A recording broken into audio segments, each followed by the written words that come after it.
Adesina, Koiki here at Madison Square Garden for Big East Men's and Women's Basketball Media Day, getting ready for the 2015-2016 season. Our first interview for the women's part of Big East Media Day is with one of the best players in the Big East, Marissa Janning, here for year number 3 in the Big East. Time flies when you're having fun, right? It really does. It's gone by really fast.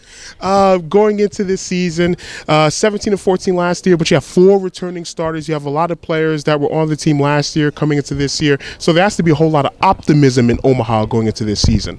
There's a lot of optimism for us, but when you look at our roster, you see that we have 10 underclassmen, and 6 of them being sophomores and 4 being freshmen. So I think our freshman class is really talented. So it's not so much that they're inexperienced, but I think they will be able to contribute early on in our season. I think we're going to be a really talented team this year, and I'm really excited to see. Practices have gone really well. We have a couple scrimmages coming up, and just playing against each other every day in practice, and I'm really excited, and I'm very, very ready to start the season. I couldn't be more ready. Okay, stay on this seat for a little bit more. All right, you're going to head to the basketball court in just a second, pretty much.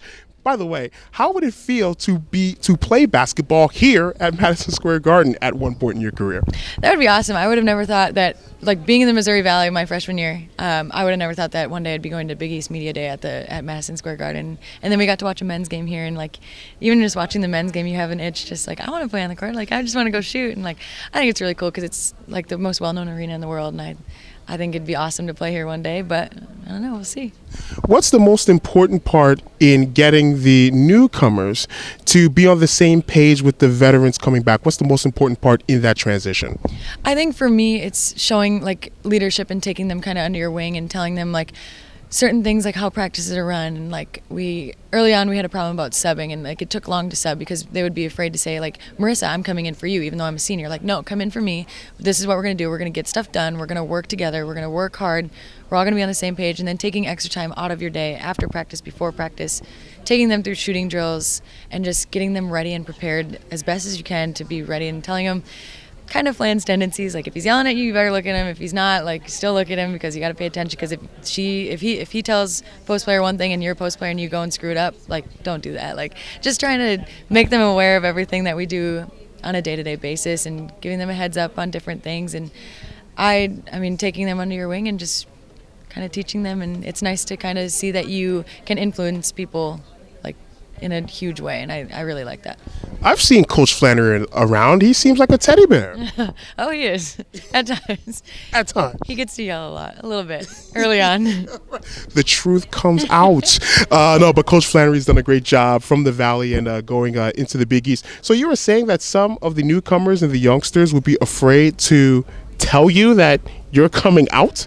Is that the case, that if they're subbing in and they're coming in for you, that they wouldn't be vocal to say, oh, I'm coming in for you? I think it's more of I'm a freshman, she's a senior, they look up to me, so they're I don't know if I want to go in for her, kind of thing. But at the end of the day, you're going in, you're going to get reps, everyone's going to get reps, you're going to have to sit out at one point. And I don't ever want to sit out of a drill, but I mean, I'm going to have to. So it's just kind of getting comfortable with each other, which we were able to this summer, but in June, and so now it's gotten a lot better, and it's a lot of fun. Wouldn't you think that any player, regardless of class, when going into a game, wouldn't be shy at all saying, no, you're coming out, I'm coming in? Yeah. Oh no, when it comes to your game, I don't really care, you're coming out. Now going into your senior year, you've been through the rigors of college basketball for 3 years, and I mentioned how time flies when you're having fun and playing college basketball. How have you differed as a player and as a person and or a leader from the time that you got onto campus, or by the time you got here in the Big East, to now? How has your game changed, and how has your demeanor changed? I think that my game has kind of gotten a little more broad. I think I've become more of a complete player as far as different shots that I take or passing, and I think defensively I've made a huge jump, and I've kind of noticed that I'm quick, so I utilize my speed a little more. And I've gotten stronger. I've gotten way stronger from the first day I was stepped on campus, and I can actually look at my arms and be wow, I can see some muscle there. But as you take pride with the speed and the muscle. Yeah, there we go. There's not much, but it's there. And then as a person, I just think I've really came in with an open mind, and I've gotten more confident in myself, and kind of being able to step into a role early on as in a leadership role early. even as a freshman, like there was times where I would feel like that I would have to lead, and I think I really like taking that role on, and I think I've enjoyed influencing the younger players, even older players, and getting help from people and helping them. Like I think I've just really grown as a person, and I've enjoyed my time at Creighton. I think that Creighton is the best place that I could have gotten that time at. Freshman year NCAA tournament, and if you watched the interview a couple of years ago, you beat my alma mater, which I do hold against you, but it's okay. Do you think about the possibility of bookending your career, freshman year NCAA tournament, senior year NCAA tournament?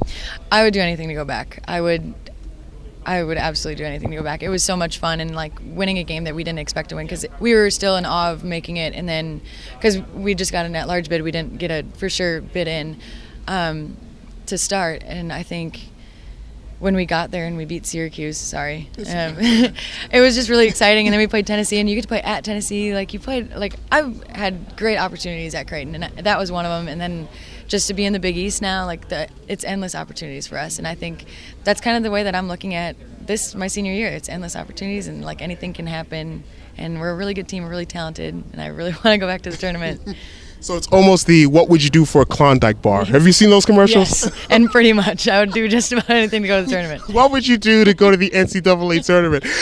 Your older brother, Matt Janning, played at Northeastern, great player at Northeastern, had played overseas. He's now, as you told me off camera, with the Denver Nuggets in preseason. How inspirational has he been to you as an older brother and as a basketball player?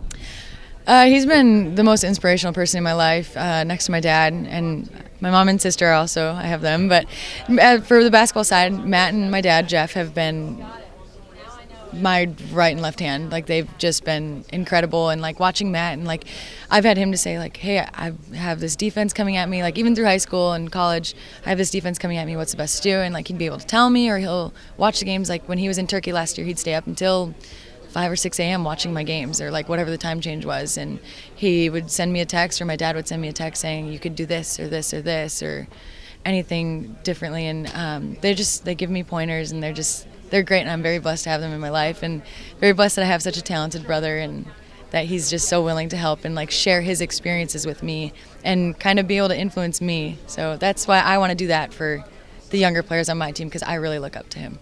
The only thing that would top off this interview and put a cherry on top of it is if in the event you had painted your fingernails blue in the colors of Creighton, but you didn't do that, right?